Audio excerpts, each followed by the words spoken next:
My name is Tony and I'm the co-founder of the Hire Company. In today's video, I'll be doing a little chit chat while I label and cut the wicks on these candles and talk a bit about the farmers market that we'll be going to on Juneteenth. So if you're interested in that, please stay tuned. Alright y'all, so in today's video I'll just be talking while I label all of these candles. I don't think I'll be able to put like the actual label on it because when I was grabbing my labels I realized I only had about 3 more sheets of paper, like 3 more of our labels. So I'm gonna need to go back to Office Depot and get the rest of them printed, but I'll put all of the warning labels on them. So this right here is our half moon bay candles, and I'll just be cutting the wicks like with the scissors. I just basically wanted to do a different style video while I label my candles, and I decided to talk about our first farmers market that we'll be entering. At first, like, I was apprehensive to even do farmers markets. Like, I would hear other candle makers talk about it and how they can't wait for the markets and stuff to open back up ever since the whole pandemic, and I would be like, yeah, it's not for me. But then I was on Instagram and I was watching candle makers of color, their story, like their Instagram stories, and I seen they put a farmers market that was about 2 hours away from where I stay. So I was like, you know what, let me try it out. Like, it looks fun, it doesn't look boring to what I thought it would have been. So I was like, let me apply. And then I thought about it that when we first moved here, we went to a farmer's market downtown. I was like, wait, we have one here. So I went ahead and it was way cheaper than the one that I applied for. So I was like, you know what, I asked my mom if she wanted to go ahead and do it, and she was like, yeah, that would be, you know, something that we could go into. So I decided to do it on Juneteenth, you know, now that it's becoming more of a public holiday. And I wanted to be like, we are a black owned business. I was like, Juneteenth will be a good day, and it gave me enough time to prepare, like to make the candles 2 weeks in advance and stuff like that. Also, like, it gave me enough time to, you know, take time off from work and for it to be able to get approved, because I still do work like a regular job. So yeah, do y'all save y'all wicks after you cut them off? Like, these are 8-inch wicks and I just feel like these are too long to throw away. I just save them, you know, just in case I ever need them. So now I want to talk about why I decided to do a farmer's market after I said I would never do one. I basically wanted to, I didn't want to knock something until I tried it. And so I was like, let me exhaust all of my resources and just, you know, basically to see what happens. In the beginning of your business stages, it takes a while for you to like grow. I mean, some people will blow up, and I also did it because I wanted to, you know, like get our business out there to more people, so like get more exposure to our business locally, and then, you know, try to focus on like international and within the US. Alright, so I've cut all of the wicks off of the candles, and now I'm about to just clean the jars, because sometimes, like, whenever I'm pouring the candles, it could get a little messy and get wax on the sides of the jars, and I want my labels to stick properly, so I just clean the sides afterwards. Another reason why I wanted to do this whole farmers market is because now that I've already graduated from college, I wanted to put more time into like my candles, the business, everything, because being in school and working as well didn't leave me much time to do anything really for the business. Well, it left me a little bit of time, but not to do like the stuff that I wanted. So like, now that I've graduated, I've added new products, we're doing this because now I'm able to, like, I don't have homework that's due on the weekend or like every other day basically. So that's another reason why I decided, before I jump straight into like, okay, so like my degree is in business management with a concentration in HR and then a minor in marketing.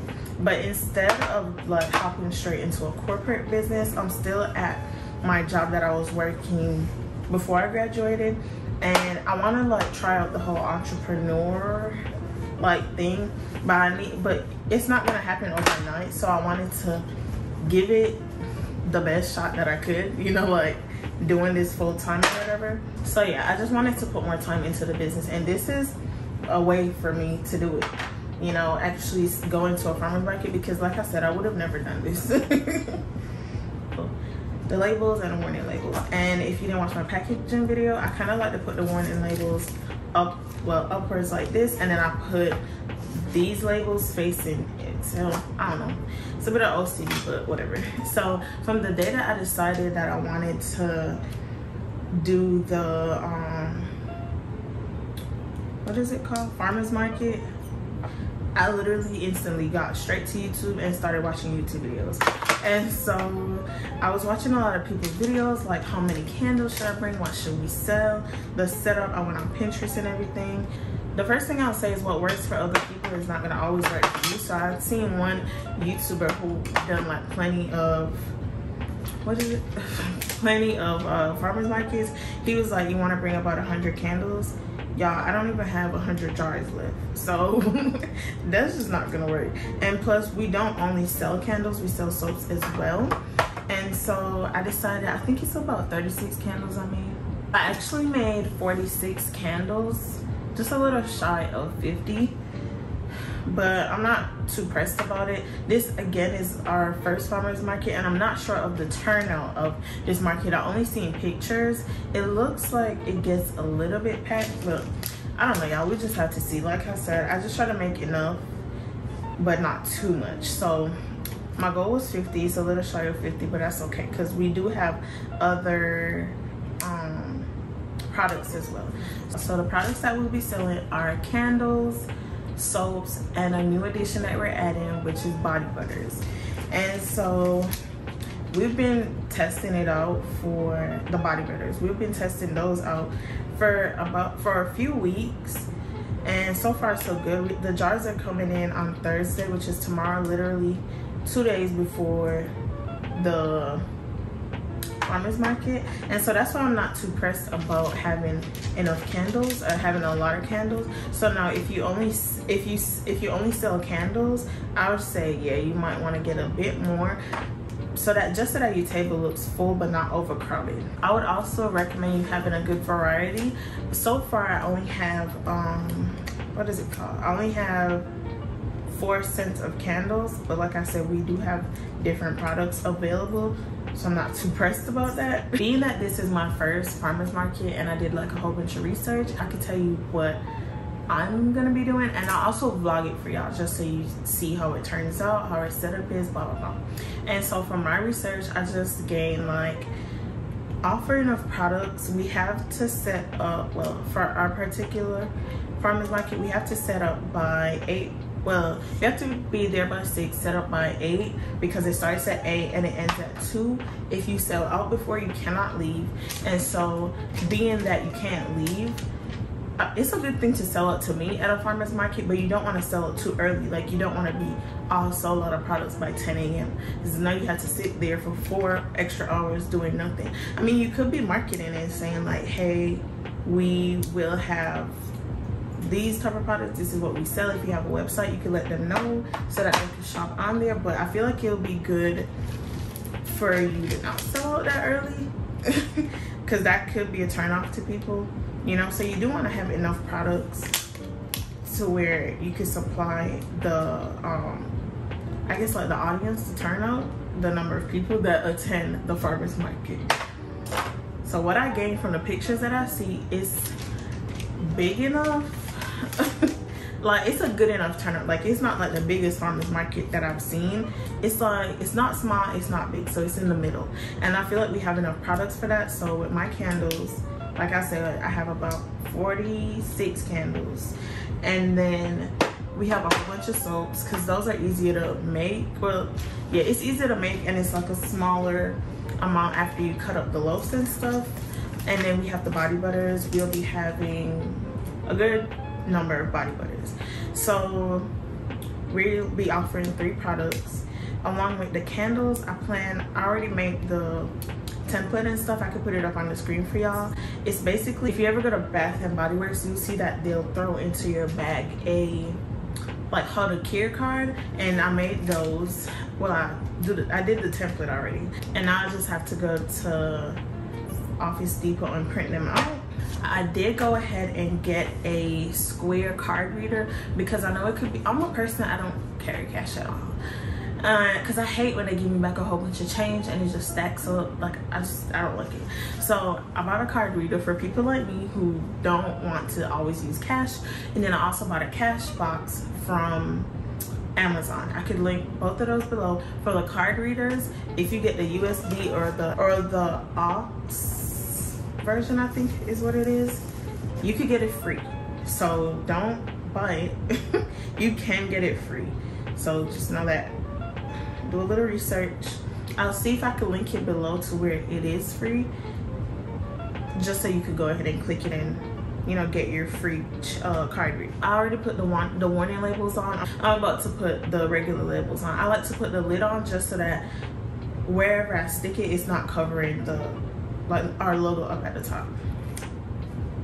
So I went ahead and got a card reader just so it could be more efficient, and then on there you could list the products that you do have as well. So like when you're checking out, all you have to do is click the product and then add taxes. At our farmers market, we have to do taxes. That's what they said. I'm not sure if that's the case for everyone. So you could also put the taxes in there on your Square account, just so that it reflects on their purchase.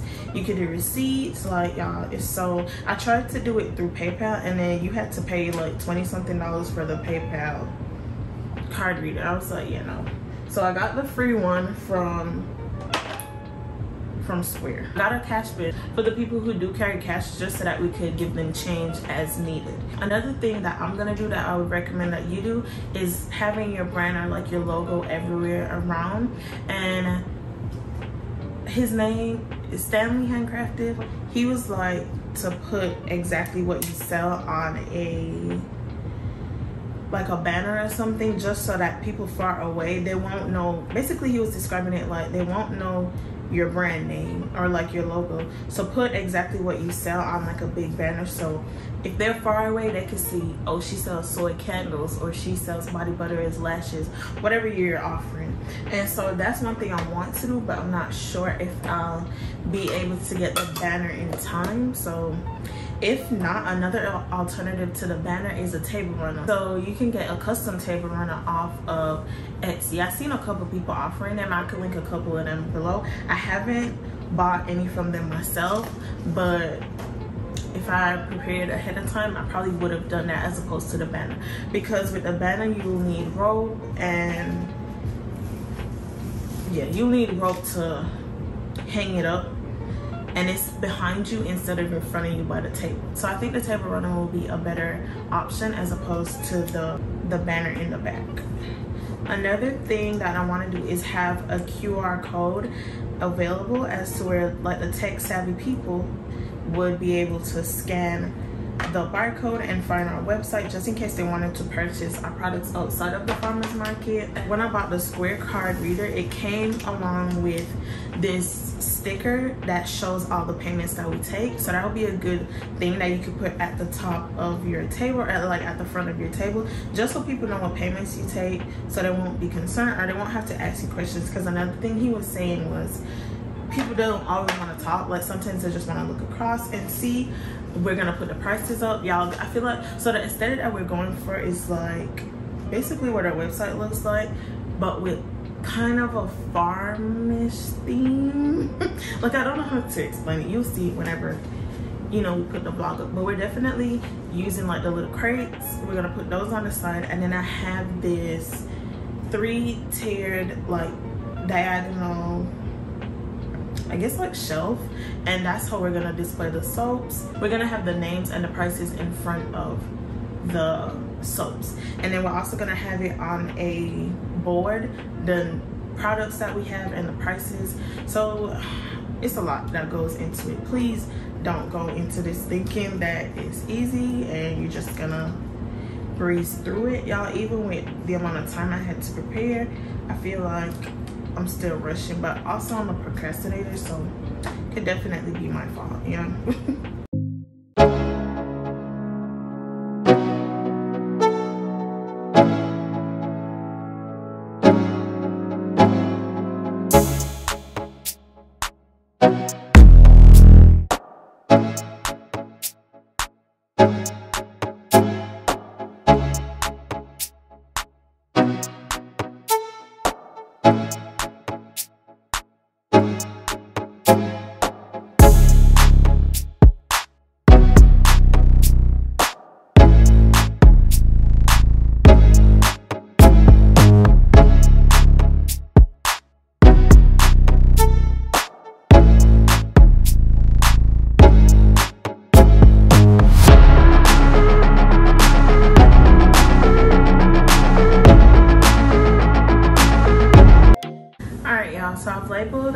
many candles as I can right now. I need to go find a lid for this one.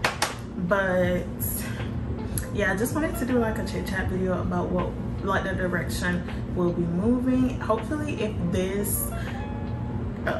this farmers market does well, we'll do more farmers market in the future, because our farmers market ends either in the first Saturday in November, I think is when it ends, and it's every Saturday. It's every Saturday until then. The sign-up process was pretty easy. I'm not sure how everyone, well, I signed up for 2 so far. So for one, I basically just had to sign up, send in my application about my business, what we sell, and I had to wait to get approved.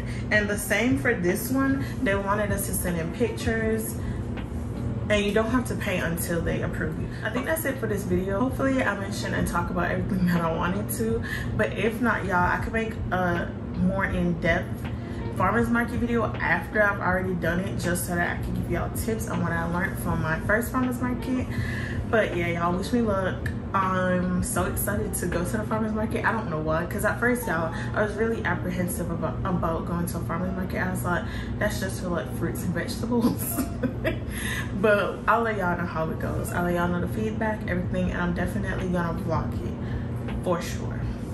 But yeah, y'all, thank you so much for watching. I'll see y'all in the next one. Bye.